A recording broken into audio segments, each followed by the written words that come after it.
Hi hello നമസ്കാരം, എല്ലാവർക്കും പുതിയൊരു വീഡിയോയിലേക്ക് സ്വാഗതം. ഇന്ന് നമ്മൾ ഈ ഒരു വീഡിയോയിൽ സംസാരിക്കുന്നത് വിവോ V27 Pro എന്ന് പറയുന്ന ഒരു ഫോണിനെ കുറിച്ചാണ്.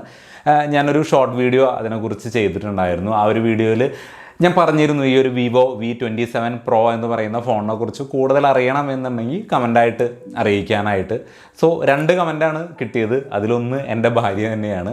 മറ്റൊരു കമൻറ്റ് കൂടെ വന്നിട്ടുണ്ടായിരുന്നു. 1 2 3 അങ്ങനെ എന്തോ സംതിങ് അങ്ങനെ ഒരാളും കൂടി കമൻറ്റ് ചെയ്തിട്ടുണ്ടായിരുന്നു. സോ ഞാൻ ഓരോ കമൻറ്റുകൾക്കും വില കൊടുക്കുന്നത് കൊണ്ട് ഞാൻ ആ ഒരു ഫോണിൻ്റെ ഇപ്പോഴത്തെ ഡീറ്റെയിൽ ആയിട്ടൊന്നും പറയുന്നില്ല കേട്ടോ. ചെറിയൊരു വീഡിയോ, ഒരു 5 മിനിറ്റ് 6 മിനിറ്റ് വീഡിയോയിൽ ഒതുക്കാമെന്ന് വിചാരിക്കുന്നു കാര്യങ്ങൾ. സോ ഇപ്പോഴൊക്കെ അല്ലേ ഇങ്ങനെ ഓരോ കമൻറ്റും നോക്കി റിപ്ലൈ തരാനൊക്കെ സാധിക്കുള്ളൂ. ഞാൻ അങ്ങ് വളർന്ന ഒരു 1 മില്യൺ 2 മില്യൺ ഒക്കെ സബ്സ്ക്രൈബേഴ്സ് ആയിക്കഴിഞ്ഞാൽ ഇതുപോലുള്ള കമൻറ്റുകൾ എനിക്ക് ശ്രദ്ധിക്കാൻ പറ്റില്ലല്ലോ. ഓക്കെ,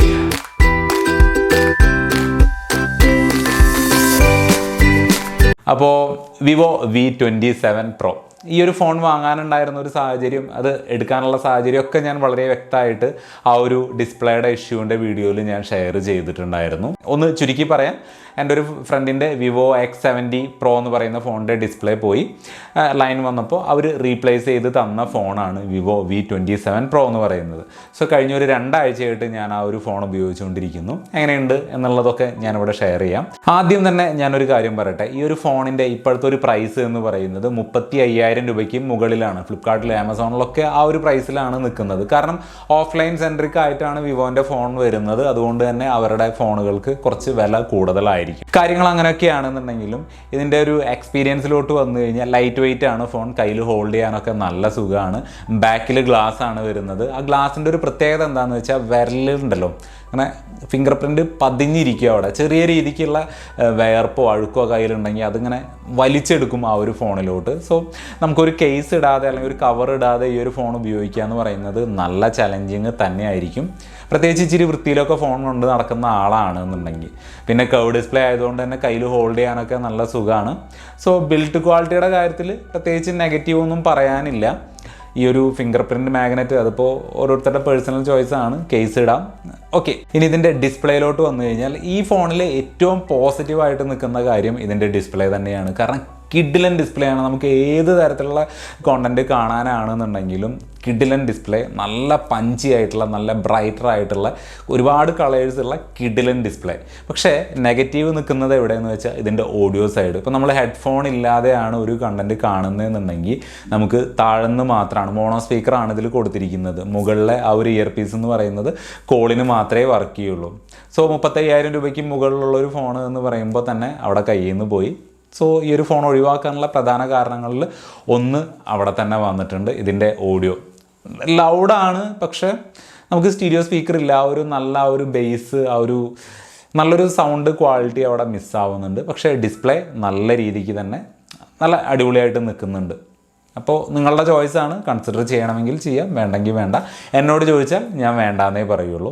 സോ അതാണ് ഇതിൻ്റെ ഒരു മൾട്ടിമീഡിയ എക്സ്പീരിയൻസ്. ഇനി ഇതിൻ്റെ പെർഫോമൻസിലോട്ട് വന്നു കഴിഞ്ഞാൽ ആൻഡ്രോയിഡ് 14 ബേസ്ഡ് ഫൺ ടച്ച് 14ൻ്റെ അപ്ഡേഷൻ കിട്ടിയിട്ടുണ്ട്. സോ ലേറ്റസ്റ്റ് OSൻ്റെ അപ്ഡേഷൻ അവിടെ വന്നിട്ടുണ്ട്.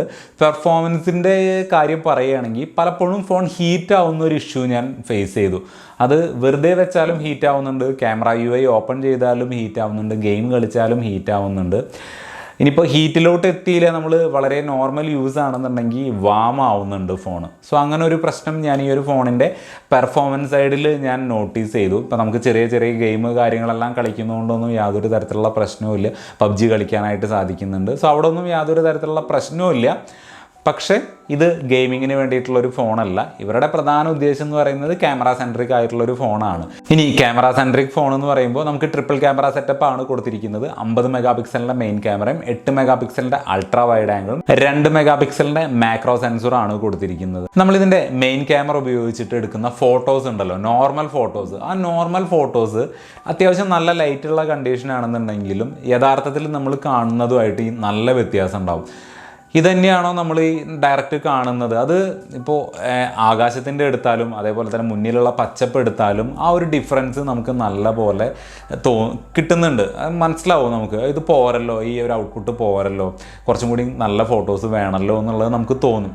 പക്ഷെ നമ്മൾ എടുക്കുന്നത് പോർട്രേറ്റ് ആണെന്നുണ്ടെങ്കിൽ പോർട്രേറ്റ് ഔട്ട്പുട്ട് എടുക്കുമ്പോൾ അവിടെ കിട്ടുന്ന ഔട്ട്പുട്ട് ഉണ്ടല്ലോ, അത് വേറെ ലെവല കിഡിലൻ ഔട്ട്പുട്ടാണ് നമുക്ക് ഈ ഒരു പോർട്രേറ്റിൽ ഈ ഒരു ഫോൺ തരുന്നത്.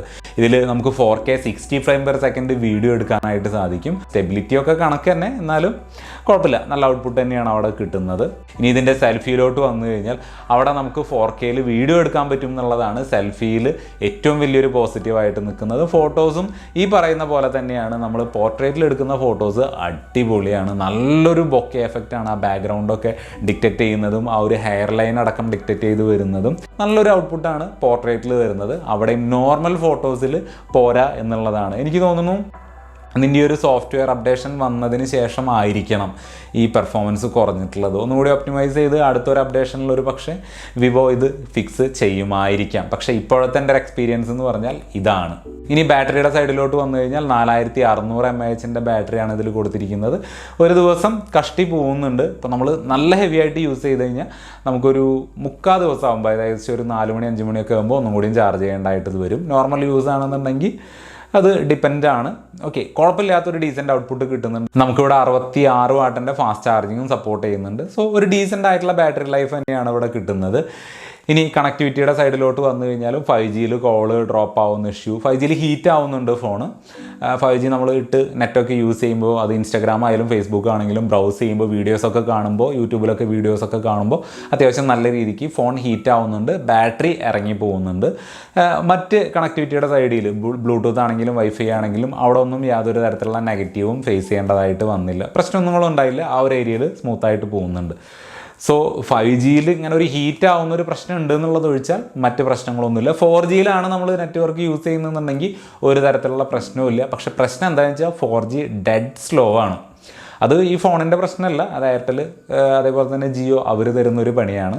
സോ അതാണ് ഇതിൻ്റെ ഒരു കണക്ടിവിറ്റിയുടെ സൈഡിൽ എനിക്ക് പറയാനായിട്ടുള്ളത്. അത് നിങ്ങൾക്കൊരു 22,000 രൂപയ്ക്ക് താഴെ ഈ ഒരു ഫോൺ ഓഫർ ടൈമിൽ കിട്ടുകയാണെന്നുണ്ടെങ്കിൽ നിങ്ങൾക്കിത് ഉപയോഗിക്കാം. അതിനുള്ളതുണ്ട്. കാരണം ഡിമെൻസിറ്റി 8200, അതേപോലെ തന്നെ 50 മെഗാ ക്യാമറ കാര്യങ്ങളല്ലാതും പ്രത്യേകിച്ച് പോർട്രേറ്റിൽ നല്ല ഔട്ട്പുട്ട് തരുന്നുണ്ട്. സോ അതാണ് എനിക്ക് ഈ ഒരു ഫോണിന് കൊടുക്കാൻ പറ്റുന്ന ഒരു വില എന്ന് പറയുന്നത്. 20,000 22,000 ഒക്കെ മാക്സിമം ഉണ്ടോ, 20,000-ന് താഴെ കിട്ടിയാൽ മാത്രം നോക്കിയാൽ മതി. ഇപ്പോൾ ഈ ഒരു വർഷത്തിൽ 2024 നമ്മൾ കഴിഞ്ഞ വർഷം മാർച്ചിൽ ഇറങ്ങിയിട്ടുള്ളൊരു ഫോണാണ് വിവോ V27 സീരീസ് എന്ന് പറയുന്നത്.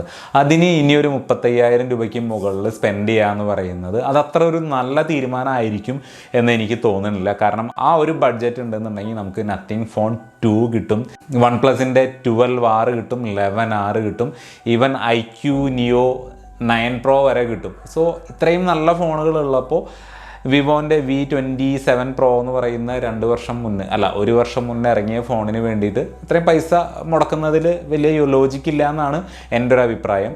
സോ ഞാൻ റെക്കമെൻഡ് ചെയ്യുന്നില്ല. ഇനിയിപ്പോൾ നിങ്ങൾ ഉപയോഗിക്കുന്ന ആരെങ്കിലും ആണെന്നുണ്ടെങ്കിൽ മോശമാണെന്നല്ല പറയുന്നത്. നിങ്ങളുടെ അഭിപ്രായം എന്താണ്? ഞാൻ ഈ പറയുന്നതിനെതിരാണെന്നുണ്ടെങ്കിൽ തീർച്ചയായിട്ടും നിങ്ങളുടെ അഭിപ്രായം കമൻ്റായിട്ട് രേഖപ്പെടുത്തുക. സോ എനിക്ക് ആ ഒരു കമൻ്റ് ഇട്ട വ്യക്തിനോട് പറയാനുള്ളത്, നിങ്ങളുടെ ആവശ്യം അനുസരിച്ച് ഞാനതിൻ്റെ എൻ്റെ ഒരു എക്സ്പീരിയൻസ് ഷെയർ ചെയ്തിട്ടുണ്ട്. മറ്റ് വീഡിയോസ് ചെയ്യുന്ന പോലെ അങ്ങനെ ഡീറ്റെയിൽ ആയിട്ട് പോയിട്ടില്ല. കാരണം 1.5 വർഷം ഓൾറെഡി ആയല്ലോ. ഇനിയിപ്പോൾ ആ ഒരു ഫോണിനെ കുറിച്ച് കൂടുതൽ പറയേണ്ട ആവശ്യമില്ല. ആർക്കും റെക്കമെൻഡ് ചെയ്യാനുള്ളതും ഇല്ല. പോരാ ആ ഫോൺ, ആ ഒരു ബഡ്ജറ്റിന് ആ ഒരു ഫോൺ ഒട്ടും പോരാ. അതുകൊണ്ടാണ് ഒത്തിരി സമയം ഞാനും അതിൻ്റെ ഈ ഒരു വീഡിയോയ്ക്ക് വേണ്ടി ഇൻവെസ്റ്റ് ചെയ്യാത്തത്. അപ്പോൾ ഈ ഒരു വീഡിയോയിൽ ഇത്ര മാത്രം. അടുത്തൊരു വീഡിയോയിൽ വീണ്ടും കാണാം. Good bye.